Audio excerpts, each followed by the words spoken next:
माननीय अध्यक्ष महोदय, हम सबको बहुत डिटेल में जाने का भी आवश्यकता नहीं है। कमेटी के बारे में उसका जिक्र काफी हो चुके हैं, लेकिन मैं इतना कहना चाहता हूं कि जो कमेटी इस बार दोनों सदन लोकसभा राज्यसभा मिला करके ज्वाइंट कमेटी में वक्फ अमेंडमेंट बिल पे जो चर्चा हुई है, आज तक भारत के संसदीय इतिहास में इतना व्यापक रूप से चर्चा, कंसल्टेशन और समय कभी नहीं दिया है।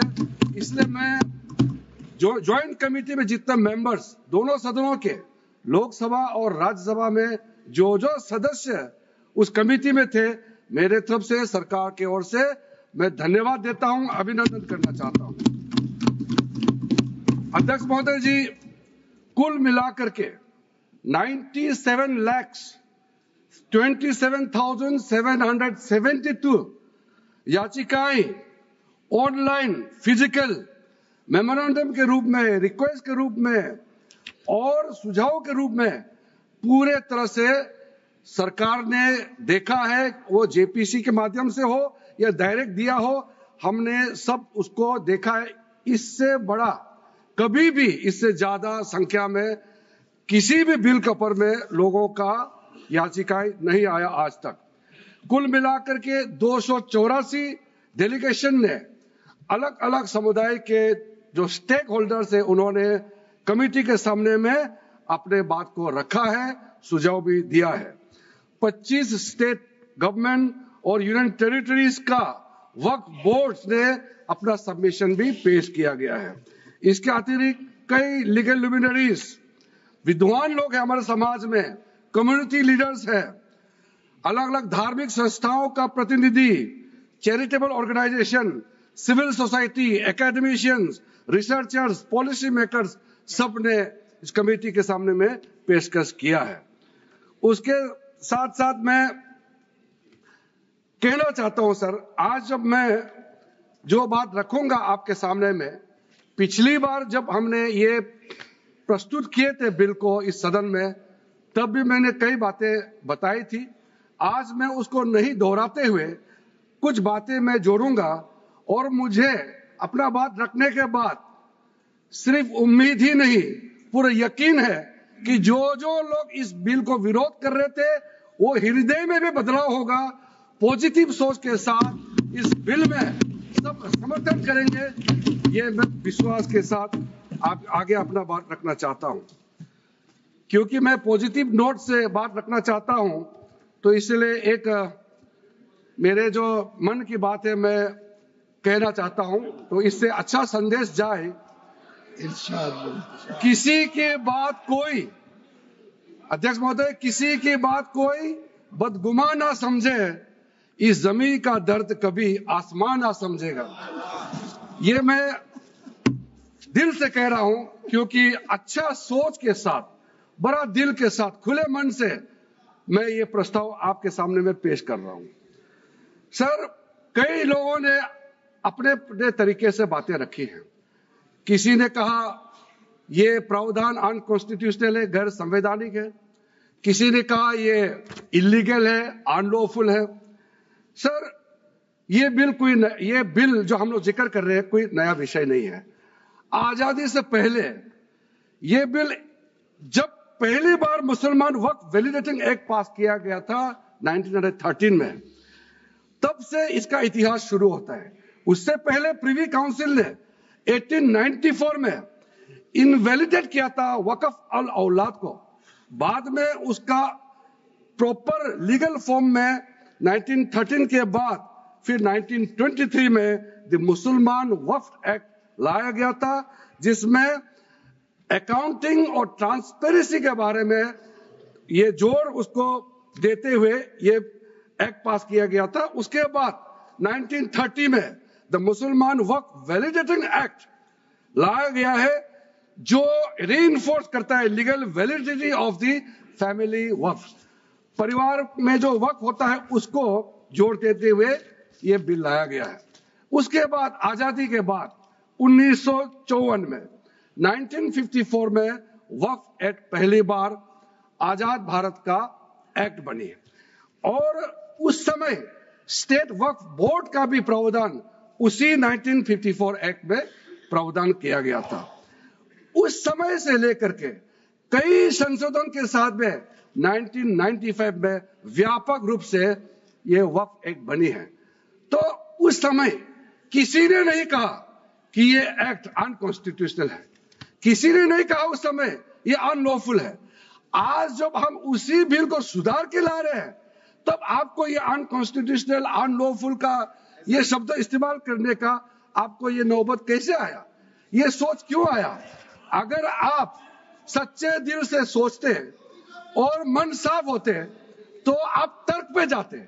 इस संशोधन बिल में जो जो तर्क है आप उसमें बात कीजिए, आप उसको छोड़ के जो कोई लेना देना नहीं है बिल में उसका बात आप लेकर के लोगों को गुमराह करने का, बरगलाने का काम जो किया है उसको मैं शुरू में साफ करना चाहता हूं।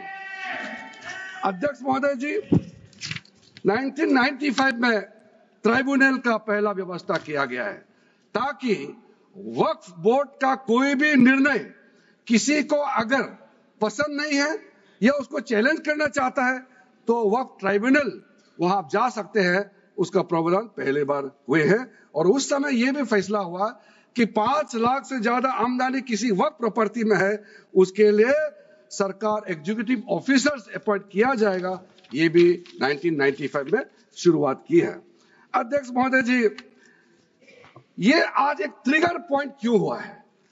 ये अमेंडमेंट बिल लाने का आवश्यकता सबसे ज्यादा शुरुआत कहां से हुई?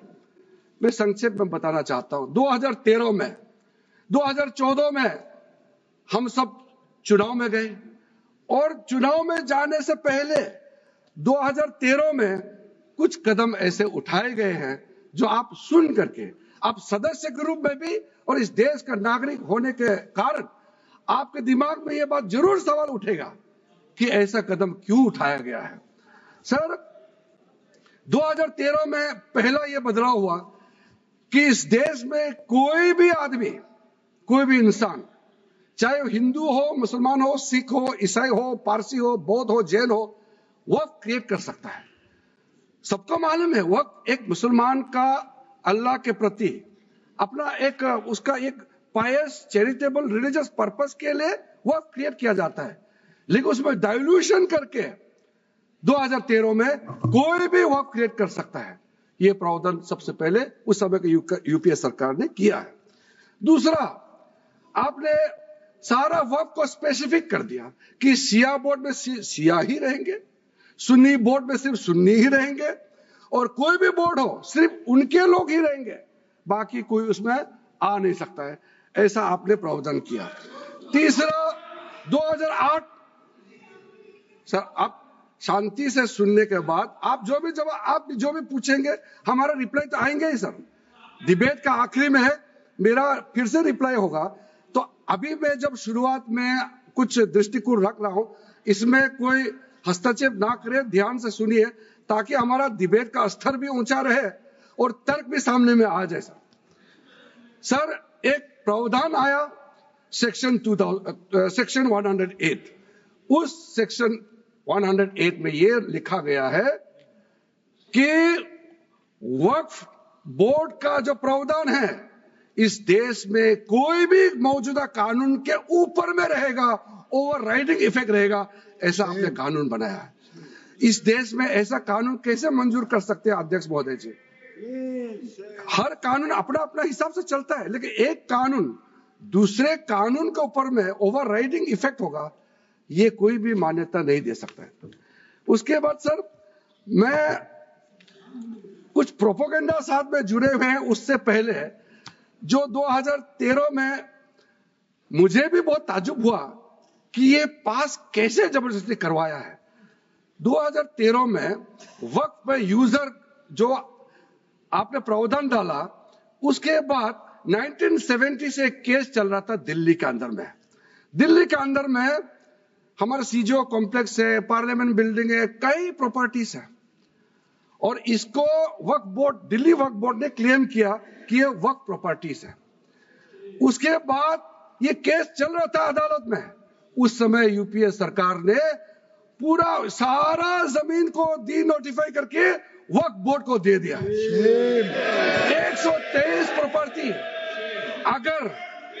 अगर आज हम ये संशोधन लेके नहीं आते तो जिस सदन में हम बैठे हैं, ये पार्लियामेंट बिल्डिंग, इसको भी क्लेम किया जा रहा था। एयरपोर्ट, बसंत विहार, और अगर नरेंद्र मोदी जी का सरकार नहीं आते, अगर यूपीए का सरकार कंटिन्यू रहता, तो क्या क्या बिल्डिंग को डी नोटिफाई किया जाना था। 123 प्रॉपर्टी को तो डी नोटिफाई किया। मैं रिकॉर्ड में कह रहा हूं, अपने मन से कुछ नहीं कह रहा हूं, मैं ऑफिशियल रिकॉर्ड का बात बता रहा हूं। अध्यक्ष महोदय, आप काहे को उछल रहे हो? मैं अपने से थोड़ी बोल रहा हूं, जो हकीकत बात को बता रहा हूं। आप आराम से बैठ के सुनिए।